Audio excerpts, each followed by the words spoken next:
Hi, Dr. Endy. Can you hear me? Yeah, hi. Can you hear me? Yeah, I can hear you fine. Glad to host you. Glad you could join us today. Glad I made it to the right spot. I hope it wasn't too hard. In any case, we'll be starting in about a couple minutes, just waiting for the attendees to join in.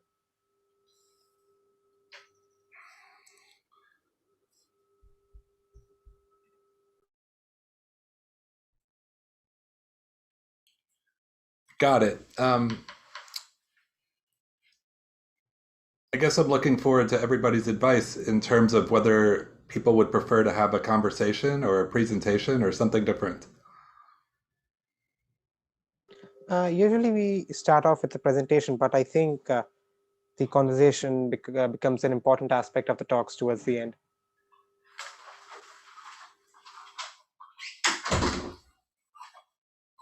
What would you like a presentation on?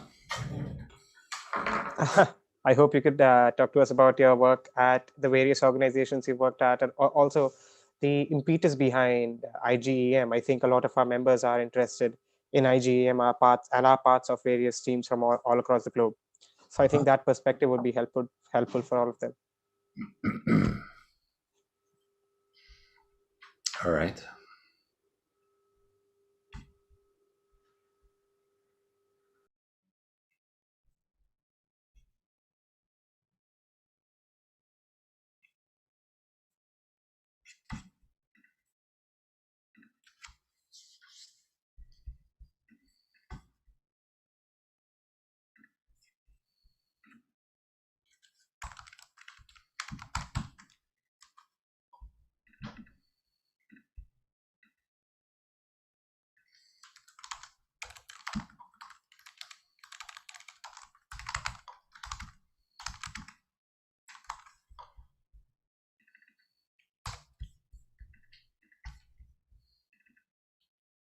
What time is it where you are?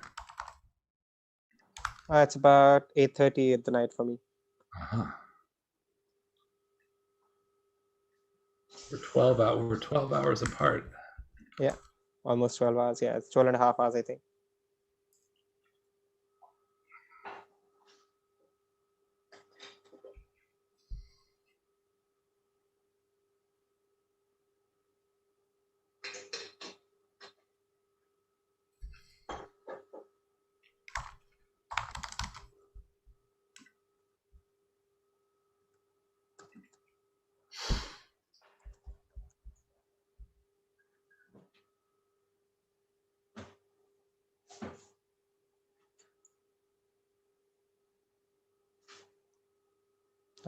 Okay, I think we should start. I see that you've joined the Discord server as well. The people on the server are quite excited for this. Uh, so I hope they have fun. I may not be able to do both screens at the same time. Oh, that's all right. That's all right. I'll be managing the questions. So if any come in through Discord, I'll be taking them on and putting them up for you. Okay. So you should probably just focus on the Zoom.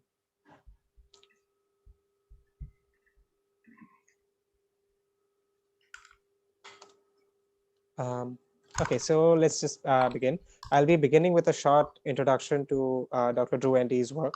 And to begin with, he's a professor of bioengineering at Stanford University, and he has been working in like multiple different organizations. So to begin with, he was he played an instrumental role in launching the undergraduate majors in bioengineering at MIT and Stanford. He has co-founded the IGEM competition. So IGEM is the International Genetically Engineered Machine competition, which is an annual event, and it's basically about synthetic biology and how synthetic biology can be used to solve the various problems that plague our society today. He has served on various advisory boards, such as the US National Science Advisory Board for Biosecurity, the Committee on Science, Technology, and Law, as well as Pentagon's Defense Innovation Board. He is currently on the WHO Smallpox Advisory Committee, as well as the International Union for Conservation of Nature's Synthetic Biology Task Force. So without taking too much time, Dr. Drew Endy, I'll let you begin. Thank you so much. It's great to be here with everyone. I think we have, 55 minutes left? Is that right? Yep. So I'd really value having a conversation and answering questions, but I think I was asked to offer some remarks at the start. The risk in doing that, of course, is if you don't start asking me questions, the whole hour will go by and we won't have a discussion. So I'll be taking your input and guidance as I'm offering my remarks, and I would be very, very happy to divert into conversation or discussion of whatever's most interesting. And I'll rely on you, please, to let me know when you think we're at critical mass in that regard. Would that be okay? Yeah, that works perfectly. Okay, fabulous. If you want me to show slides, you're going to have to let me share my screen. Okay, 1 second. You should be able to share your screen now. Got it. Thank you. Thank you so much. Okay, let's give this a try. Move this out of the way. And can you see this slide here? Just perspectives? Yep, we can see it fine. I like to start by reflecting a little bit on our relationship as Homo sapiens and as a human civilization with respect to the living world. And I find this film by Jesse Roston to be sublime. It's a representation of California when it's not on fire or flooding or droughting or earthquaking. Life on Earth can be awe-inspiring, awesome, and here it is. So when I think about biology and synthetic biology, I start by thinking about the inheritance of the natural living world here on this planet, and what's awesome about it, and what's part of awesome, right, is that we can't fully understand it. So just want to acknowledge that as we're getting started.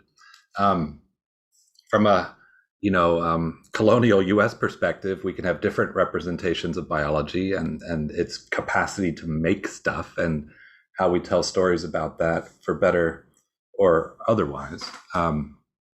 Today the United States is a large exporter of food. We grow and make with biology. We also have a relationship, as indicated from the sublime aspects of awesome nature, in terms of inquiry and discovery, and that has mattered for quite a while now. Barbara McClintock and Jumping Genes to the more recent fourth generation, nucleic acid protein connection system, CRISPR.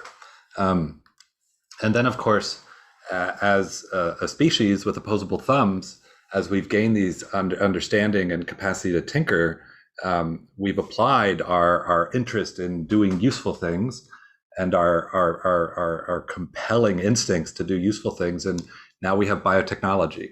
And to put biotechnology in a modern context, I guess what I'd offer is, you see here, for example, the first patent on recombinant DNA assigned to Stanford University in 1980, long since expired. But around that time, according to my old housemate, Rob Carlson, who's been tracking as best possible the biotechnology products on the US domestic market, about 1980, you see that the goods and services realized through genetic engineering starts to climb and doubles in terms of top line revenue every 6 to 8 years. So this has mattered. And I suspect for many of you here, you are not of this generation of maybe most of you weren't alive in 1980 or even 2000. And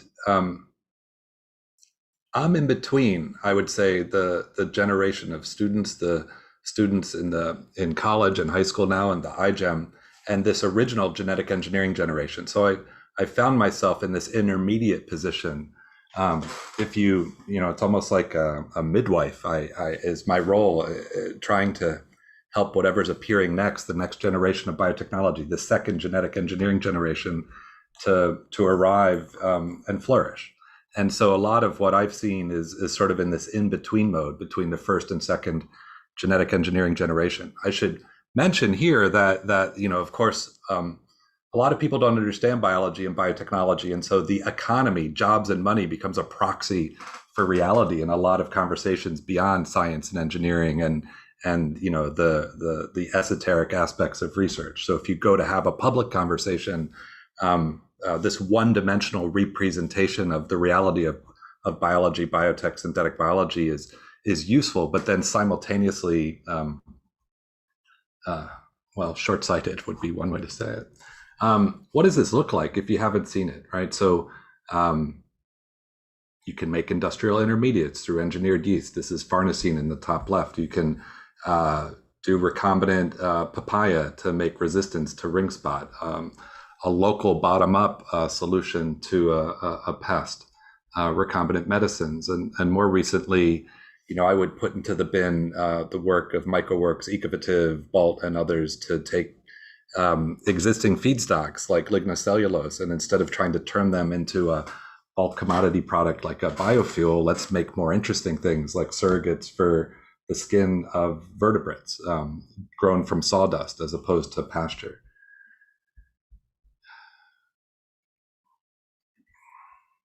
There's a question in the Q&A. Would you like to see chemistry and synthetic biology intertwined? Amen. Let me get to that in a minute. Yes, please. I'm just trying to set up a sort of a sandbox, a playground we can navigate. If I represent the positive things, it's worth representing the problems, the negative things, the potential opportunities if we could figure them out. So over my lifetime, human population has doubled, and the indices of natural biodiversity have gone down by a factor of 2. So up by 2 Homo sapiens, down by 2 everything else, at least correlation, but certainly more than that. There's a lot of causation there. Part of that is because of the industrialization of nature. I'm very hesitant when people run around and say, we're going to industrialize biology. Why would we ever use a 19th century metaphor around centralization of capital and processes for the thing that the natural living world teaches us is distributed and local? Of course, there's reasons to have concentration of process, but at least needs to be complemented by much more sophisticated and subtle thinking. Nevertheless, if you industrialize, you change habitat, you create monocultures, biodiversity goes down, you boost agricultural production, the fertilizer runoff leads to other things happening downstream, and we're all living through a perturbation known as the COVID-19 and so on. So there's a lot of things about our relationship with the living world that are what I would say not awesome and provide opportunity for dreaming about a better future.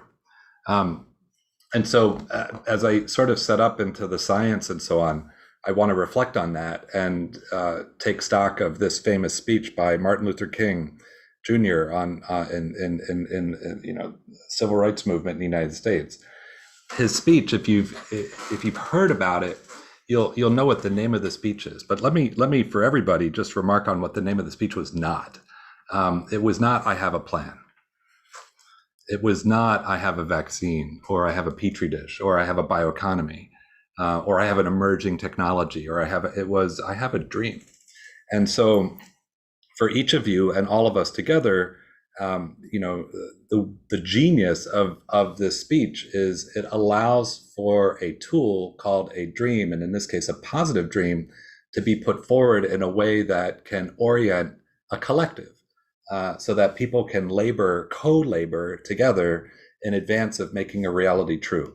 And so ultimately, what this means for me is exploring and answering this question, not in a prescriptive way, but in a collective way. If you think about what I've set up, and if you think about this for yourself, wherever you are, what do we wish to be true? What do we wish to be true of and with biology? And if we can articulate responses to this, then guess what? We get to co-labor together. And so I'm offering this as background, not to be long-winded, but to help you understand, some of the landscaping, if you will, and context within which things like the iGEM emerge, within which things like new undergraduate majors focused on 21st century bioengineering emerge, within which strategies for people, teams, municipalities, nation states in the world can emerge. So I'll give you an example of exploring this. On the left are what I would consider to be facts. You could correct my facts. I would love to be corrected. Biology is already many places. Photosynthesis in nature, at any instant on average, it's pulling 90 terawatts of energy from photons. Civilization is running on 20 terawatts. So right there, the energy going through biology and nature is 4.5 times what human civilization consumes on average. That postcard right there, the second fact, should imply that we can make things awesome, that we can enable people, let's round up, I'm an engineer, 10 billion people on this planet to make the things each of us needs in a way that's compatible with the rest of life on Earth. There's no reason for, from a first principles physics perspective, for ecosystems to be collapsing while the population has grown. Biology can reproduce and grow and heal. It's very functional chemically, and it matters quite a lot. So the debate, if we choose to engage in it, which I hope we do, is what's our dream? What do we put on the right side of this figure? Here's mine, and this is not a prescription, this is an offering. Let's enable humanity to provision for itself. Let's stabilize and recover natural biodiversity. Let's make infectious disease and other diseases obsolete. By the way, we're going to have to do that anyway from a biosafety and biosecurity perspective, but we might as well do it for a public health and flourishing perspective. Let's do this in a way that enables a culture of citizenship. Let me ask you this. Here's the way to think about it. A way to think about it. Are you a citizen of the bioeconomy, if we're going to use that frame of reference, or are you a consumer of the bioeconomy, or a subject of the bioeconomy, or an object in the bioeconomy? Is synthetic biology happening to you, or are you happening to synthetic biology? Asking and answering these questions allows us to articulate what type of culture and society we wish to construct. And anybody who says that science and technology are apolitical, they're just wrong. There's tremendous politics instantiated in the form and capacity of any technology. And to hide that from yourself or others is at least a misrepresentation. So I just want to parse the question coming in. Challenges in facing and biggest challenges in terms of implementation of SynBio and iGEM, and what can we do to help at the budding scientist level? Amen. Let's get to that. I want to give maybe a little bit more setup. So, geez, this is 18 years old, this document. You can find it online for free from the MIT Digital Library. It's the 2003 synthetic biology study that I led with colleagues and amazing roster of people. The task we were given was to explore and articulate the most useful things that could be advanced from a technology perspective that would enable, that would make biology easier to engineer.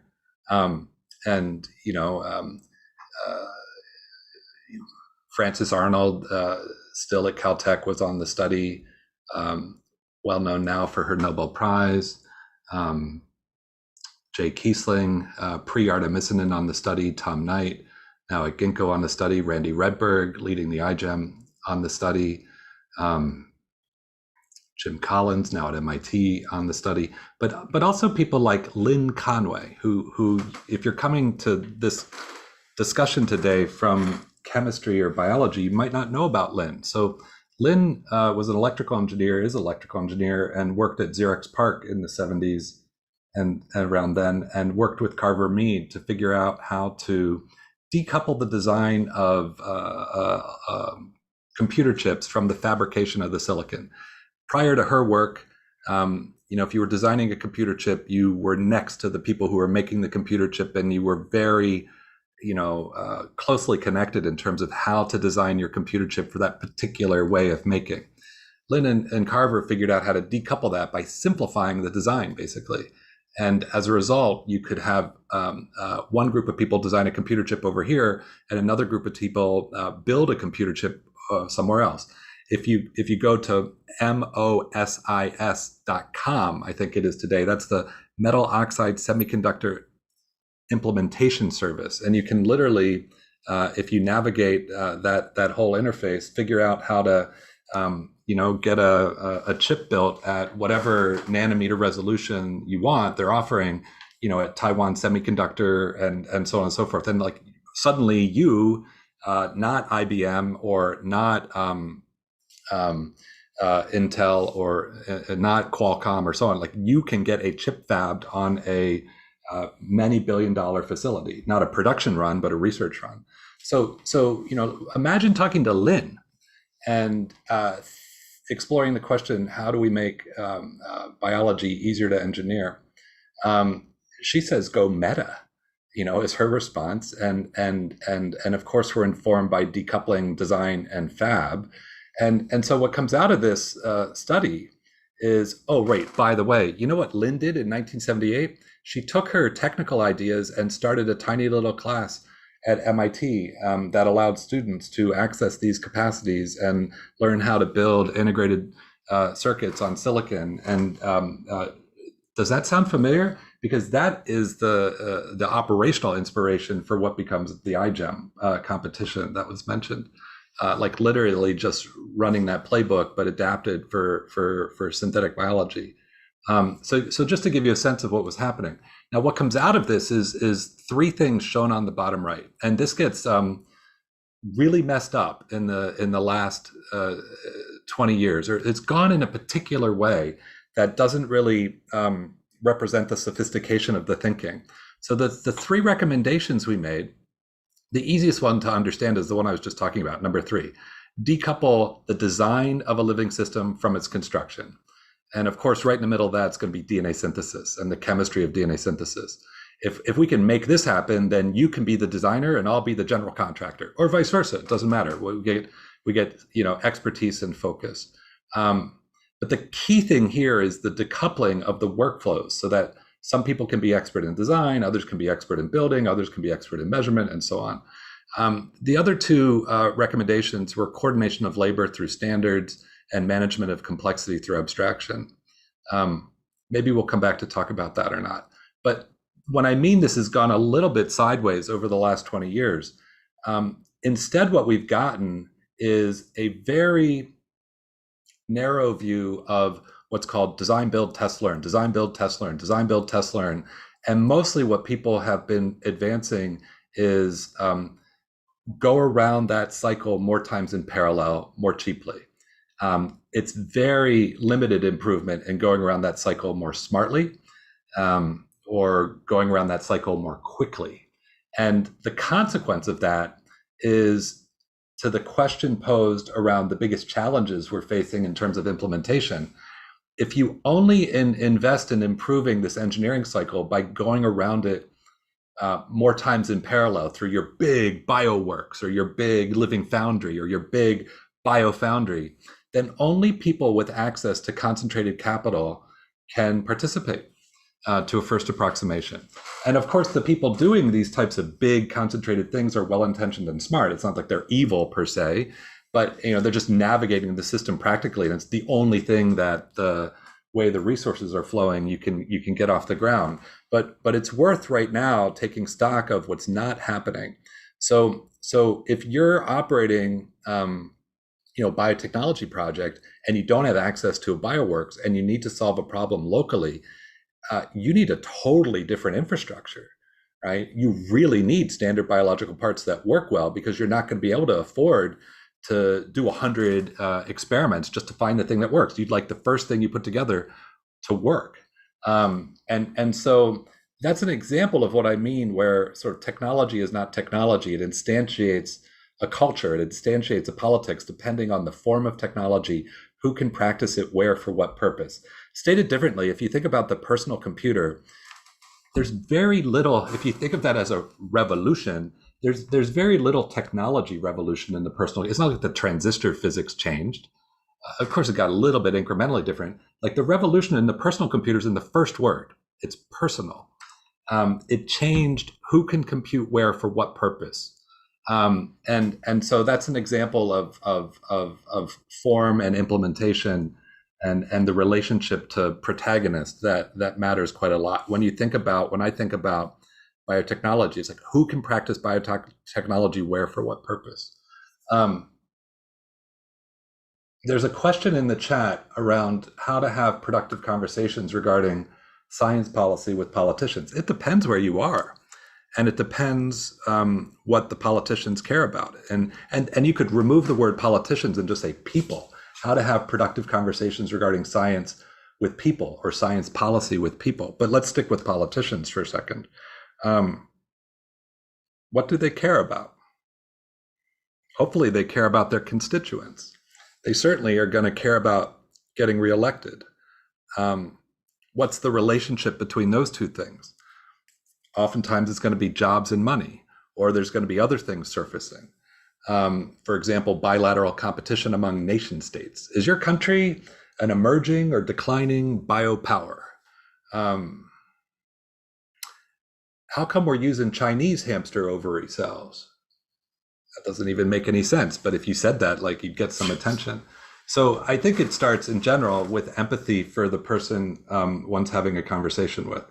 If you're in the United States, for example, there's tremendous concern and interest in supporting work that would onshore supply chains, meaning give the United States the capacity to make things that the United States is going to use, right? So if biology comes forward as a new way of making, which it is, on top of the old way of growing with biology, then there's a lot of interest in supporting advancing next generation manufacturing capacities through 21st century biotech. But in general, it starts with empathy. This is that course in 2003, which took these ideas and began to play with them. And mostly the important takeaway is the only thing that worked in this course is we learned a lot and we had a good time. None of the biology worked.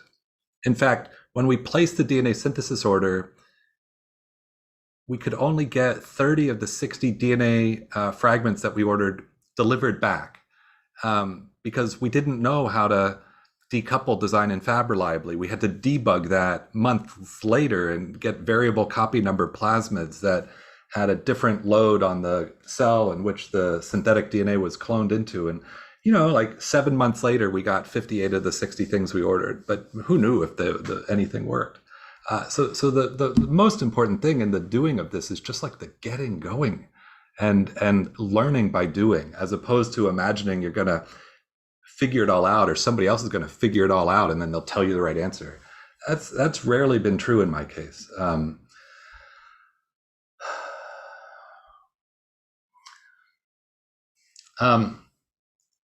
There's a great question around the dream theme and climate change being done away with. And what actionable goals do you think synthetic biology can or should set its eyes on to achieve this? What I think I'd like to do is I'd like to talk about that directly by dropping out of this deck and just bringing up a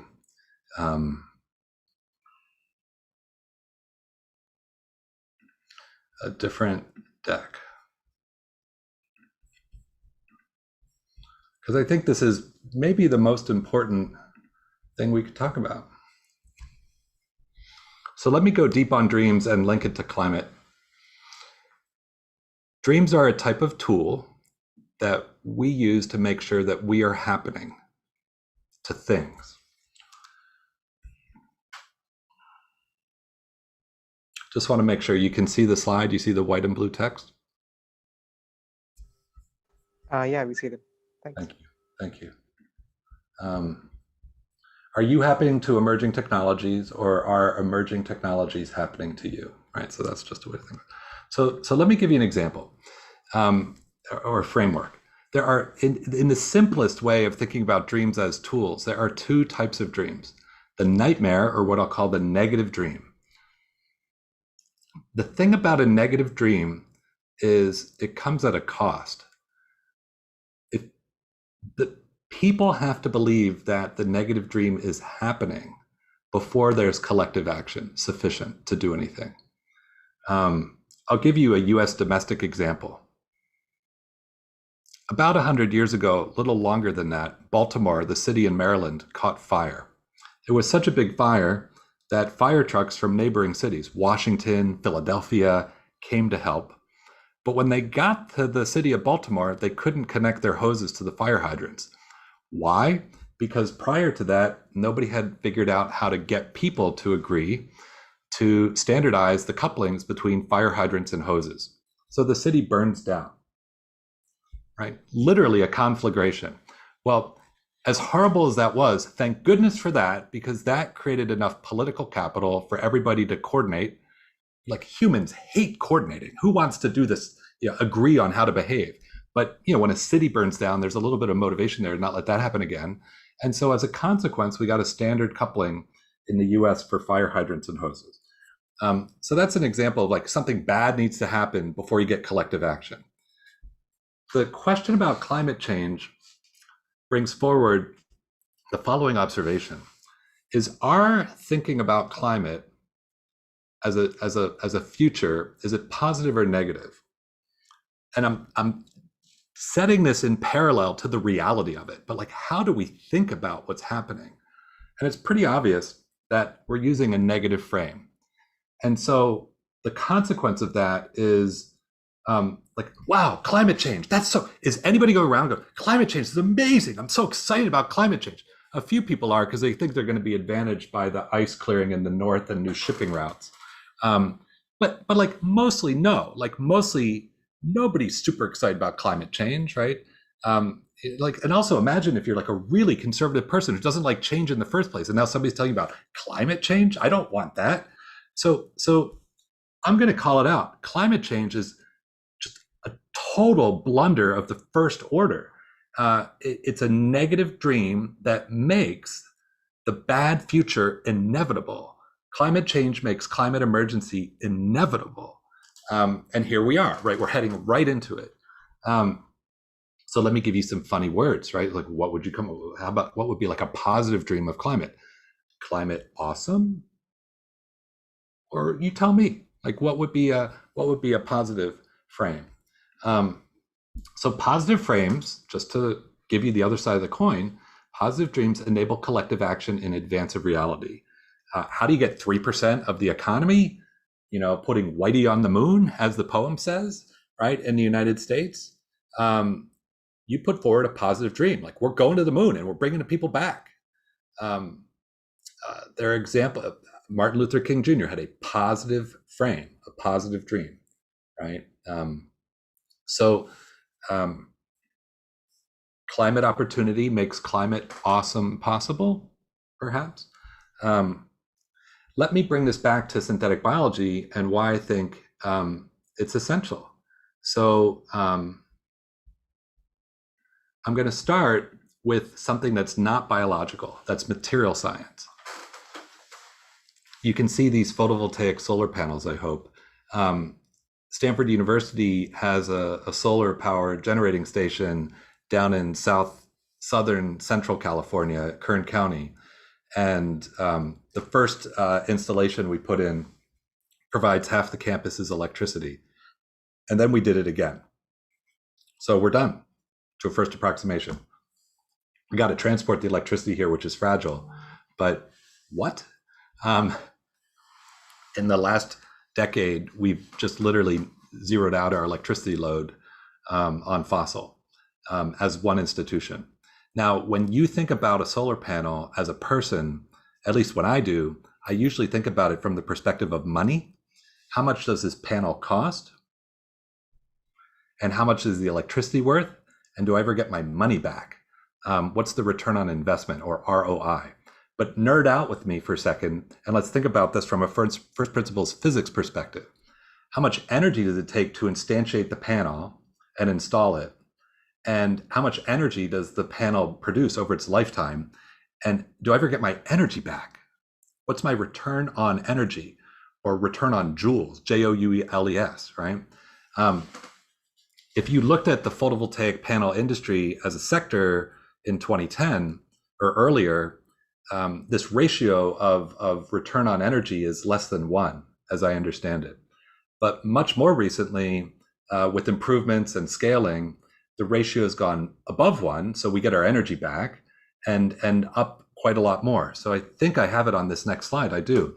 As one example, check out this manuscript from 2015, and they're just looking at the effective return on energy, and varies from 8 to 34. So let's just call that 20. Sometime in the last decade, for the first time ever in human history, the return on energy for a renewable energy generation platform at scale went above 1 and is now averaging about 20. This means we're an electricity generation abundant civilization, at least at the start of that transition into that reality. To put that in bigger context, this is the stuff of empire. So we had the wind empires of Europe in the West, the sailing empires, the Dutch, the Spanish, the Portuguese. We had the coal empire. These are energy empires, by the way. We had the coal empire of the United Kingdom, of Great Britain. We had the petroleum empire of the United States. And so now we're going to head into a third energy empire, or fourth energy empire. And it's going to be the sustainable energy empire. And the politics of empire are sort of surfacing or just underneath in the currents of every stuff. But let's bring this back to biology and synthetic biology and climate, right? And climate opportunity. So my guess is relatively few people have thought about what it means to be an electricity or power generation abundant civilization. And it sounds strange to think about because the local utilities are going to keep raising the rates, even though the cost of generation basically goes to zero.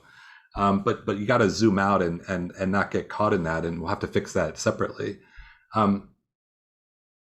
I'll use California as the West. I could just say the West of North America as motivation. What if it never rained or snowed ever again? Where do we get our fresh water from? Well, we know that the natural freshwater cycle is solar powered. What if we had an artificial freshwater cycle that was solar powered? We're going to go through photovoltaic to reverse osmosis to pumping to an average elevation of 1,000 meters. Just do some napkin of math, next time you're out relaxing, and see if you can come up with an estimate of how much energy it would take to do an artificial freshwater process, including pumping for the entire landmass of the Earth. I've done it a couple times, and I've talked to 2 other folks who are experts, and we all sort of come up with a number around 20 terawatts, which is an interesting number because it's basically how much energy we're using collectively now. So it's a huge amount of energy, but it's just like the same amount of energy humanity is already using. So we have to double that anyway, so we might as well just add another unit of that.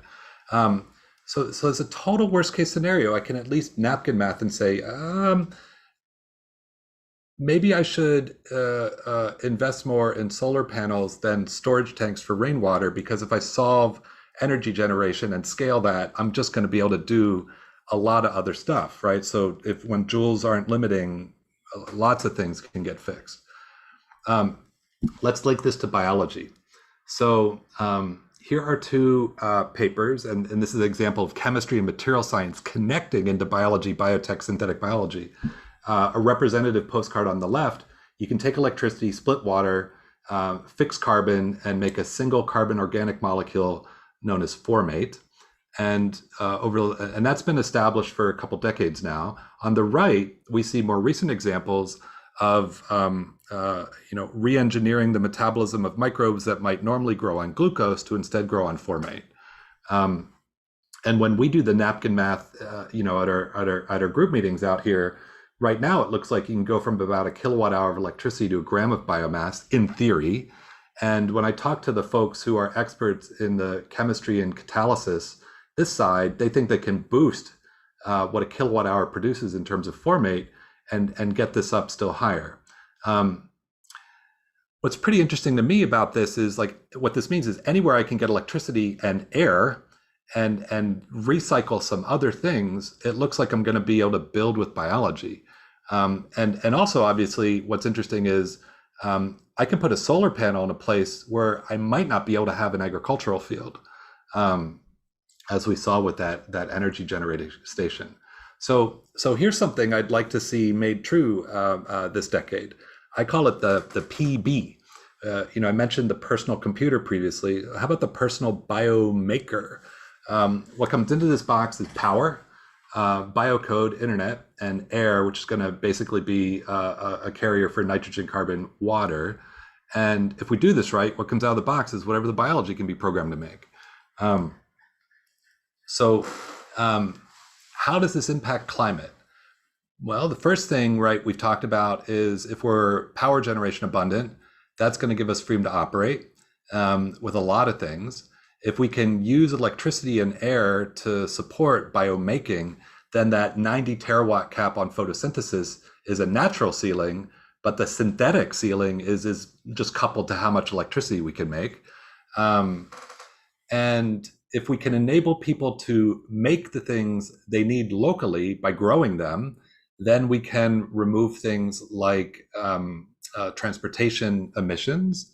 If we come back to this, I don't think these numbers are super interesting from pulling carbon out of the atmosphere per se. Of course, it would be some, but I'm not going to represent it as being significant, although I haven't thought through that part of it. So if anybody here figures that out, hit me with the answer. So I'll just pause there and see. I'll just leave that as my response to the climate question. I'm going to drop out of this slide for a second and scan the chat because we got 20 minutes to go, and I'd be really happy to just talk.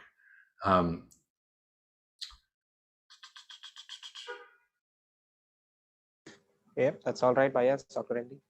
Okay. Is there anything you want to highlight? I'm just scanning. So how do you talk about SB in the age of misinformation?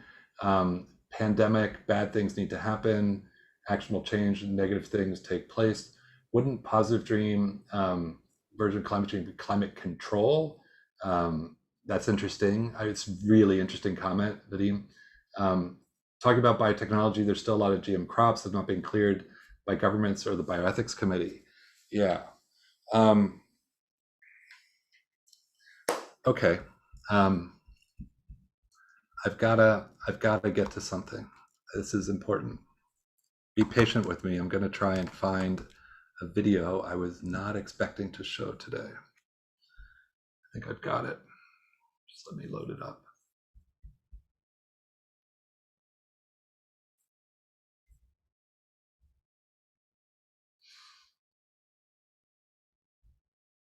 Okay.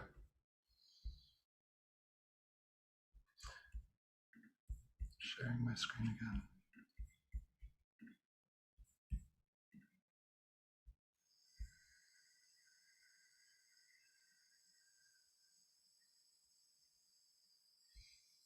You see the rabbits? Yeah, we see the video. Yeah. Just pay attention to the rabbits, please.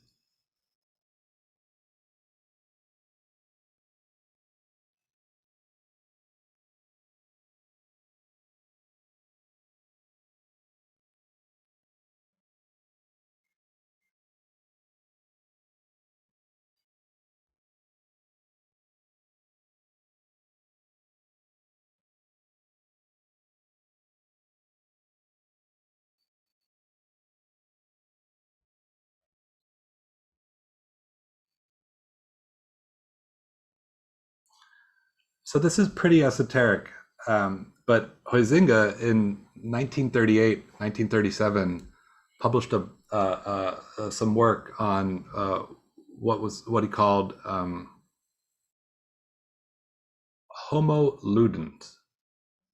Homo ludens. Put that in the chat, and you can track it down on Wikipedia. And so what he was exploring was been commenting on was how culture and societies form. And his argument was that in order for a healthy society to form, it has to be grounded at the very lowest levels underneath it all in the act of play, in playing. So let me use an example that I learned from Donna Haraway at UC Santa Cruz. Think of puppy dogs who are just growing up and they're nipping at each other. And that act of nipping at each other, well, what's happening there? One of the dogs is saying, I'm going to bite you, I'm going to bite you, I'm going to bite you. But they're also communicating that it's not going to be a real bite. It's not going to be a harmful bite. It's a playful bite, right? And somehow all of that is being messaged. And they're learning what it is to be a puppy and a dog by this act of playing, right? And so think about what must be true in order for that to work. One dog has to communicate to the other dog, and the message has to be received. I'm going to do something, but it's not like what it seems. You can trust me. It's something that should hurt you, but it's not going to hurt you. And the other dog hears that and believes it. There's trust. Not only is there communication, but there's trust. And then, of course, it happens. And the first puppy is trustworthy, is honest. It's a playful bite. So by learning how to play, one establishes some very fundamental aspects of culture and society: communication, trust, trustworthiness, honesty, all within the context of something that's incredibly dangerous, like a big mouth with canines and crazy teeth and very strong muscles, right? Now let's bring this back to biotechnology and biology and genetic engineering. When this stuff fires up in the 1970s, we, and by we I mean the people before me, society inherited a lot of baggage and brought that to the table. We had just gone through the transition to the birth of the environmental movement in the United States, the Silent Spring. We had some significant engineering failures in metallurgy and the aircraft fatigue problems. We had seen the consequences of post-war industrialization, rivers on fire in Ohio, and so on. And also we had the legacy of Mary Shelley, the parent who abandons their creation that creates a monster, Frankenstein, Frankenstein's abdication. So when genetic engineering fires up, it's within this context. And the nerds who are at the helm, right, their famous Asilomar meeting and this and that, which is well-intentioned and sublime as what it is, take two responses to the expression of fear regarding the emergence of genetic engineering. The first response is, we'll do useful things. We're going to solve problems. We're going to do useful things. Right away, we're going to do useful things. We're going to make recombinant medicines. We're going to make nitrogen-fixing crops. We're going to make gene therapies that cure diseases, right? So immediately, and this is a powerful and valid thing to do, immediately utility shows up. Now, utility, right, is a different cultural tradition. Homo faber. And this is essential. We need this cultural tradition of utility. But it shows up right away at the birth of this very new capacity. What do I mean by capacity? Genetic engineering to synthetic biology is basically the direct expression of human intention inside living systems at the molecular level, which instantiates the behavior of living systems. So the expression of human intention into a new milieu in a very profound way is coming true for the first time. And what shows up immediately is fear and dysfunction. And the first reaction is, we're going to do useful things. Okay, the second reaction is, we admit it's dangerous, so we're going to contain it. It is dangerous, we're going to contain it. We're going to take the biosafety level framework and we're going to slot genetic engineering into that. And it really is dangerous. We better contain it, right? Now, some people believe that, some people didn't believe it, but the reaction in the political context was to contain it, right? Note that is an explicit admission that is dangerous, right? Whether it is dangerous or not, it's dangerous, right? Because you're like, we better contain it. So that's how we get going with this stuff. And it sounds like I'm critiquing it, but I'm only observing, really. What I'm really critiquing is we skipped over something. What we skipped over was learning how to play.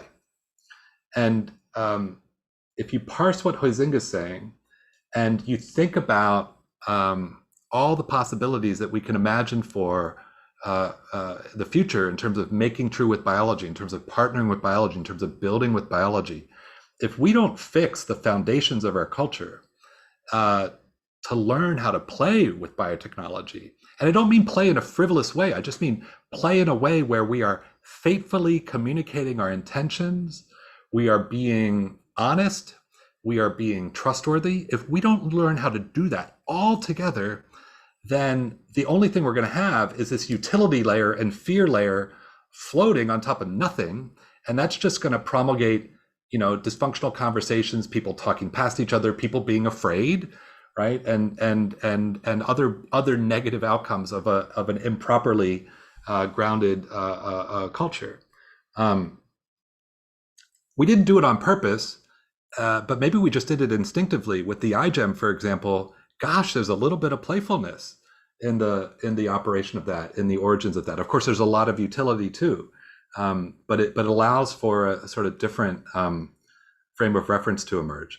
I'm taking time to elaborate on this with the hope that you remember one of my opening comments of sort of being me, an in-between generation, and I believe most of you and those after you will be the next biotechnology generation, the second genetic engineering generation. And so what that means is individually and collectively, you all have the option of pulling forward the wisdom of the past that seems relevant for the now and the future, but you also have the option of saying, like, that was broken, let's not do that again, or like, thanks for that lesson, let's just do an upgrade over here, if you see what I mean.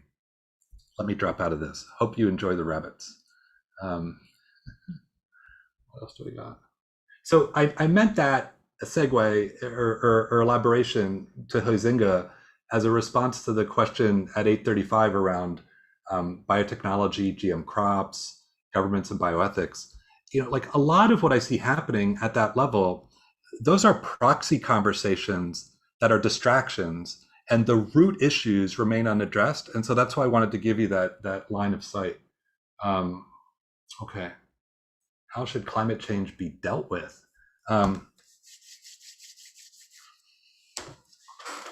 If I could snap my fingers, since I'm in the United States, but you can apply the same method wherever you are. There's a tool I got from Tom Khalil. So I want to acknowledge the source of the tool. It's called the Magic Typewriter. And you write something on the Magic Typewriter, and then it comes true.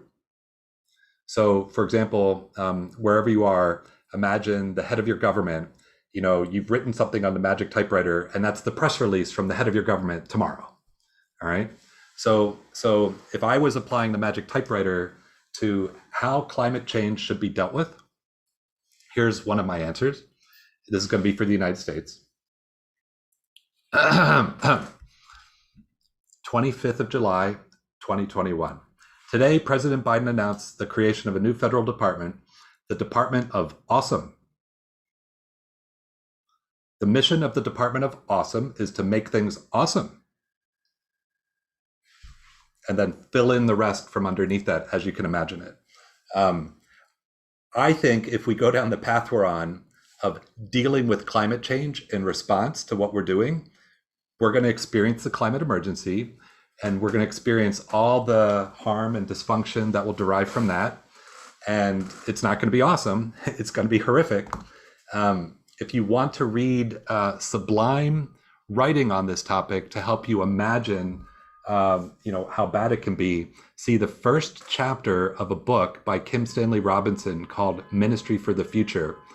And it simply describes the experience of being in a heat wave in India when the humidity is such that humans cannot maintain their body temperature without artificial cooling. And not surprisingly, the grid sputters and goes down. So if you have not read that chapter, I dare you to read that chapter and not come away thinking like we better respond to this question of like, how should climate change be dealt with? we better respond to this question in a way that doesn't wait for it to happen. Here's a saying that's come up locally.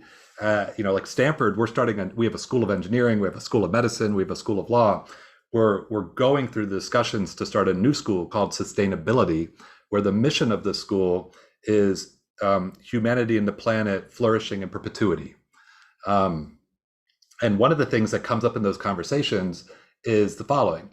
It's hard to imagine that those who come after us would complain that we did too much in regards to sustainability or making things awesome. It's just actually hard to imagine that the people coming after us are going to complain that we did too much. So use that magic typewriter as a tool and figure out the positive thing that you wish to have happen, especially if it's a collective thing that gets leverage and synergies, not trivially, in a cliched sense going, and go for it. Don't wait for the people who are putting forward negative frames of reference.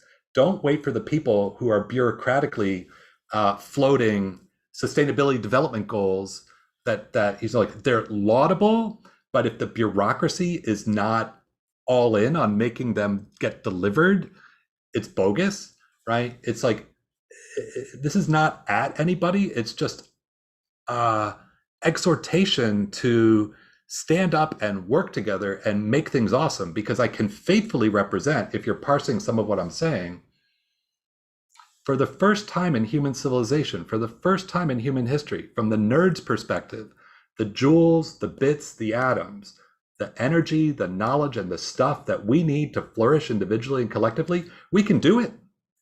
We just have to architect our cultural, political, economic, and institutional systems to enable such flourishing.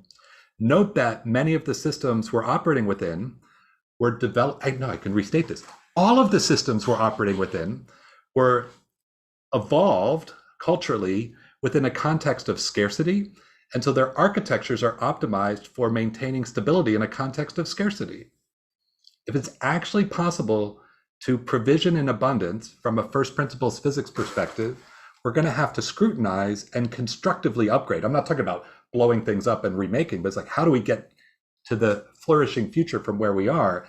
And like, it's not, it sounds dramatic, but it's only dramatic in terms of the call to action.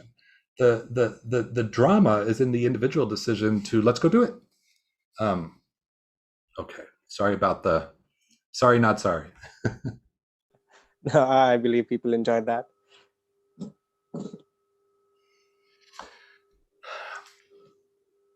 So I think we have about 4 letting minutes. scientists play would take the form of more funding for fundamental research. Yep. Yeah, I was just going to ask you to take one last question, and then we can wrap up. I'll let you pick the question, or you get to have it. That's the one you picked. Letting scientists play. Yeah. It's also